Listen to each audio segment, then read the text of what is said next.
Episode 10 of Heavenly Delusions is easily one of the most deceptive episodes. An episode that I watched the whole thing, besides the ending, because they love to drop some crazy stuff at the ending.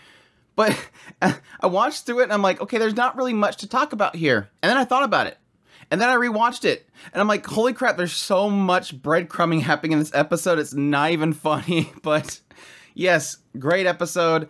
Just thickening the plot around the people and how they are technically man-eaters at the same time, and really bringing up a huge, massive question mark around this baby. But no, I was really happy that I was justified in what my statement was last episode, that everything has an ounce of truth in it.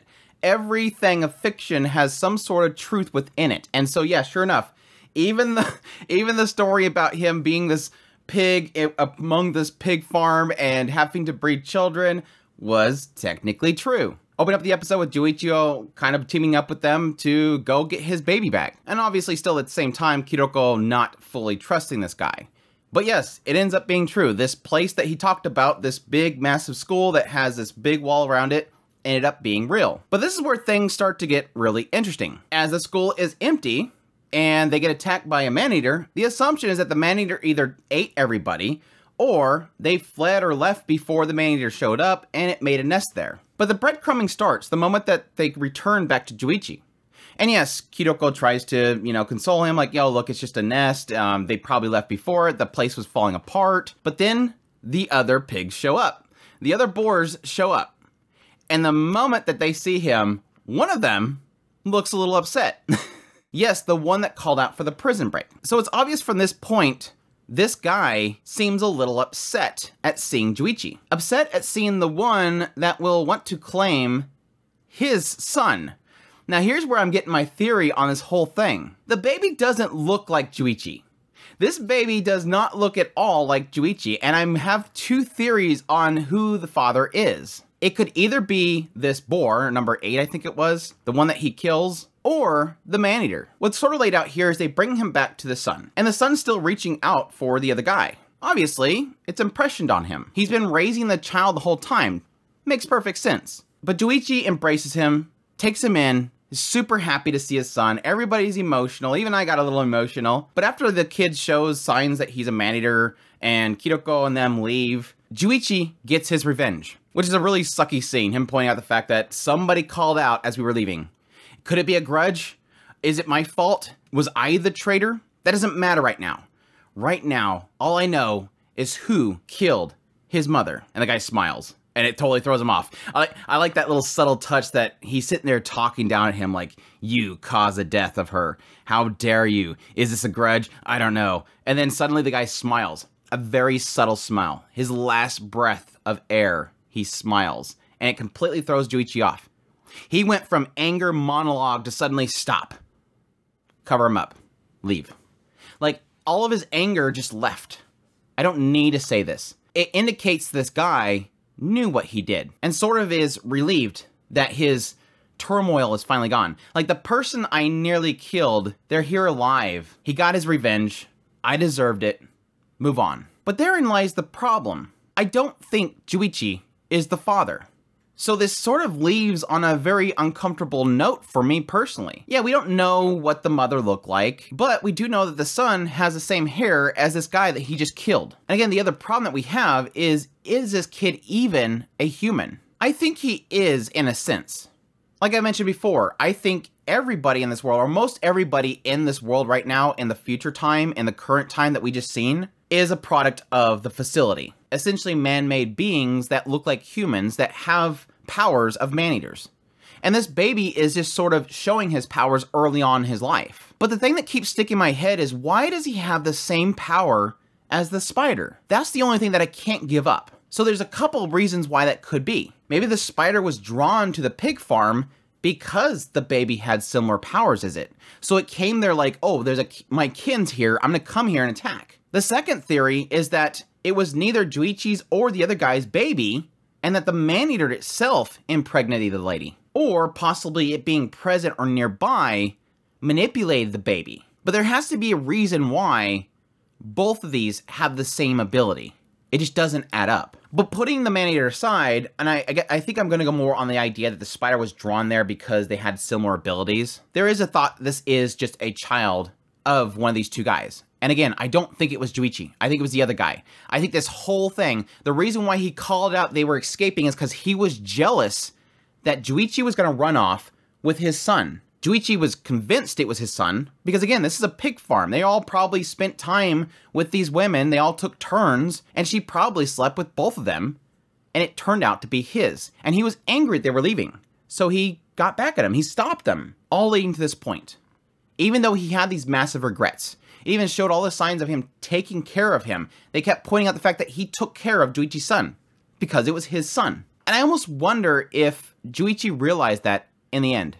With that smile, stopping his hatred, he moved on. He never really kind of contemplated if it was his son or not. I think he was just more mad that this guy killed his girlfriend. I did find it kind of odd the fact that Kiroko and Maru knew this child was a man-eater and chose not to kill it. It does point out that he notified them that this kid had this. He said, don't let your kid freeze you to death. It seems like they're just kind of accepting it. Like, okay, it's a man-eater, you know, whatever, move on. And I think it's kind of a missed opportunity to sort of explain the mentality of why they chose not to kill it on the spot. Yes, there is the dilemma that it looks like a child. Why would anyone want to do anything to this child? But I think it's more the fact of what they learned before. They learned through the king of hotels that, yes, people have these cores.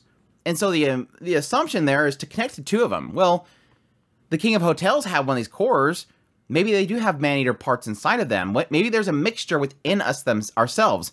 And they've sort of already kind of indicated the idea that possibility that the man-eaters are human. So maybe this is finally connecting to them. But unfortunately, they never talk about it. But yeah, that all aside, a lot of fun little skits in there. I love the segment of Trust in the car and banging the head on the ceiling. The checking to see how big the chest is, because yes, obviously there's a lot of groups that would be a bit jealous of somebody being bigger size and you'd be targeted for it. Yes, Maru getting dressed up as a cute girl.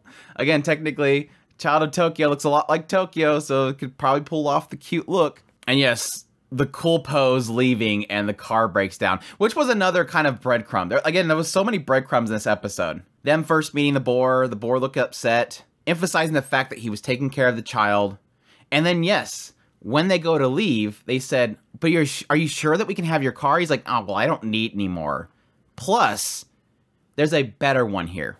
Right there, he's literally saying, you can take my piece of junk car, I'm gonna steal the other one. Like, he's literally already plotting to kill the guy. And he knows this car's better than what I was using before. Again, there's so many breadcrumbing.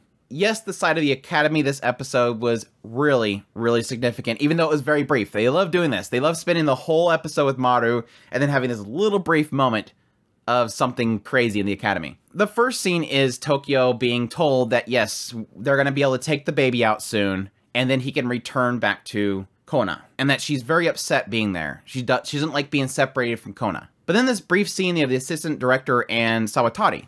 Sawatari tells her, it's soon, like, we're gonna have this child soon. And it upsets the director. It sort of made me believe that, yes, obviously the assistant director is really upset that she's been separated from the kids, but more so separated from Tokyo. Like, this was something that she wanted to take part in. As a lady, she wanted to take part in this birth. She wanted to nurture this birth. But it also sort of indicates a little bit how she grabs him. That they have a relationship. I almost think they have a relationship. Meaning that probably Sawatari didn't mind that she became the assistant director. It was more fact that she was being promoted out of the area she wanted to be. Like, he knew she didn't want that. That's why he was upset. He wasn't jealous. He was upset for her, which is kind of a cool little twist, if that's true. But yes, obviously the bigger picture here is the arrival of the 5th graders. They're bringing in the new kids. The new class is being brought in. Now, this is odd because these are 5th grade, which typically is like 10 years old in Japan. And in a previous episode, they said they were going to bring in the 15-year-olds. So it doesn't really add up the two. Unless there's something here. Maybe these children age slower. They look very young. Maybe they are actually 15 years old. They just look young and they're in a younger grade. Or it could be the fact that their grade system is different. But I think there's probably a reason why they're doing this. Again, sort of indicating that these children don't age as fast. But yeah, there's no denying these kids are gonna cause problems. All these kids looked so freaking snotty. And I wonder if that's for a reason. That whatever group they had over here, either they treat them differently, they raised them differently, or there's a bad apple within them that has sort of corrupted the bunch. But it begs the question, why are they bringing them there? Why are they introducing this obvious conflict unless they don't know it's going to cause a conflict? Unless they can't see these kids are nasty, because damn if they don't look nasty. But then, of course, following that up with the sun knocking over the blocks, it's obviously indicating this is going to cause problems. And I think they kind of already mentioned that before, that this is going to cause a stir. Something's going to come in that's going to mess things up. I don't know if it was a Mimihime reference or something like that. Somebody mentioned the idea that something's going to start really causing problems. But no, fantastic episode. Other than that, yes, I sort of agree. This episode was not the best looking episode. There was a lot of cutaway shots to random things while sound effects were happening, like the whole thing where she tackles him down and the ice started to kind of spread. It's like, I'm hearing things, but I don't see things. And then, yeah, for some reason they used the same artistry from the OP the moment that this spider ran away, which I don't know why they inputted that there. It's just a very huge class of style. They've been pretty consistent with the art style the entire time, despite, you know, every now and then having a goofy look. So there was quite a few times in this episode where it's like, why is things suddenly looking low frame rate or a different art style? Yeah, I can get whenever it's comedic that they're doing the goofy choppiness, like when they were first going off to the place, which was kind of funny. But I don't know, it had a couple very rough spots in this episode, so I'm hoping this isn't a sign that they're having issues. Maybe things will correct themselves going forward. There was still a lot of really beautiful shots. Like the moment that Kiroko spits out the water and it covers up the dome. It looked really, really cool, but then it cuts to framiness. Anyways, I hope you guys enjoyed this impressions of Heavenly Delusion. I thank you guys for watching. I hope you guys enjoyed. As usual, if you're new here, make sure that subscribe button to get my content. I do news, reviews, first impressions, top list. If it's anime, it's pretty much here. Additionally, if you want to support the channel more, I have a Patreon link, tips link, super thanks, and membership button down below. Special thanks to Richard R., who recently became a Patreon member. It means so much to me, and y'all take care.